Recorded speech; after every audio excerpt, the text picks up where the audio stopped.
Right, here we are. We're going to show you some of the baits we're going to be using on Dungeness tonight. The past few weeks I've seen some big cod come out on cuttlefish baits, and we're going to show you how to mount a cuttlefish bait onto the hook. Simon, he uses cuttlefish bait a lot, and he's going to run us through it. Simon, take it away, mate. Splendid. Essentials: bait elastic, a strong, lots of it, a decent knife or scissors, and a cuttlefish. And this is how they come out of the packet. And if you look, some nice long tentacles on the front. You've got a top and a bottom. The bottom is all nice and white and you don't see the eyes. On the top you've got the eyes, it's a bit more mottled, and in the middle of that you've got the cuttle, which is what you feed the budgies on. Right, be careful with your fingers, of course. You slide the knife down the skin at the back of the cuttle, bend each side away and remove the cuttle, or sell it to your neighbour and give it so he's got a budgie. Right, you don't have to remove the skin, but I always do, so I'm just telling you how I do it rather than this is the way to do it. But I think the dirty, mottled, or really nice white flesh. So you get all the skin off. You're just working down the skin with your thumb, and it comes off really easily. And then you're left with a nice medium-sized cuttlefish. Now you can do one or two things with this. You can either give it a good squeeze, lots of bait elastic, round so it stays in a tube shape, and then mount it on the hook like that. But generally you do that in a boat rather than the shore, because that makes a pretty big bait to cast. Lay it down, fingers out the way, cut straight up through the middle. And this is where you go and borrow your wife's best tea towel. Look inside, you've got the brown guts of them and the back of the ink. That's what puts the flavour in the water. You probably don't get as much scent just from the meat itself. A couple of lugworm laid alongside. Now I prepare my bait before I put it on the hook. I find it all a little bit easier than having two big hook points out the way while you're manipulating the bait. So I'll lay the worm down the cut side, get it in your hand, pinch the elastic, and then you just start liberally, that's a big word for me, liberally, I'll say it again, elasticating the worms to the cut side of the bait. And you can't use too much. The reason we started using cuttlefish, or me and my friend started using cuttlefish from the beach, was because of the proliferation of whiting that we've had in the last few years. Straight lugworm's always probably going to be the best bait for a cod, but you put a lugworm bait out there most of the winter and you'll have whiting on it before the bait hits the bottom. And the cuttlefish, we use squid a lot, but again the cuttlefish the whiting were tearing the squid to bits within minutes, and we just found cuttlefish give us the ability to leave a bait in the water for up to 15 minutes typically. So that's your half cuttlefish with two lugworms strapped down the middle.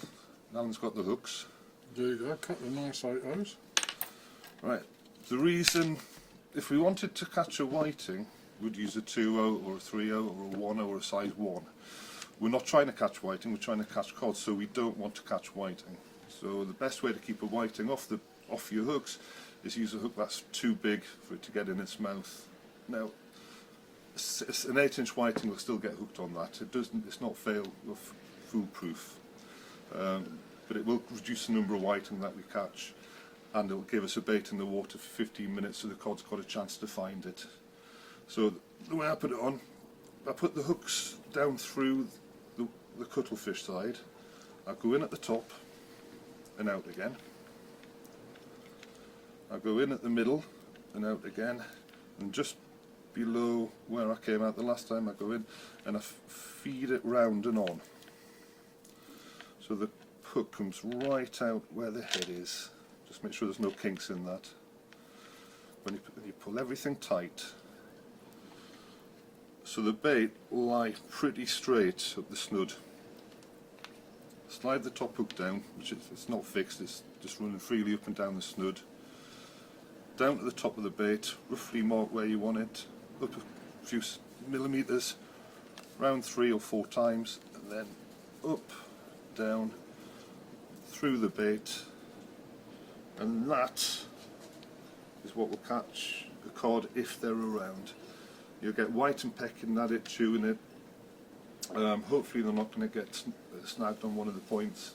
Mr. Cod comes along, takes the bait, and happy days. But one other essential item of kit which I didn't mention is I did mention the clean tea towel.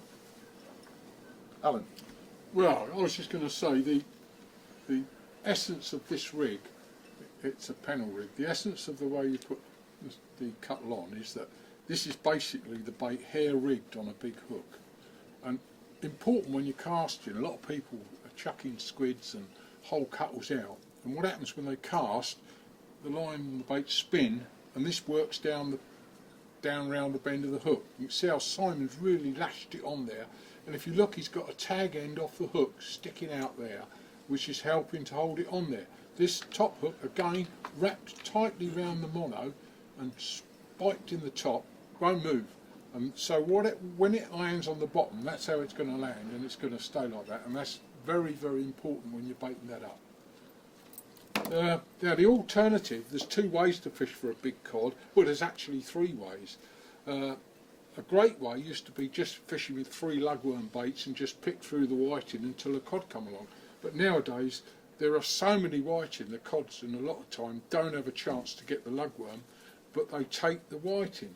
And we hear lots of stories about anglers who've got a big cod on, got it halfway in, it's come off, and all they've got on there is a chewed up whiting. Well, the alternative rig is a live bait rig.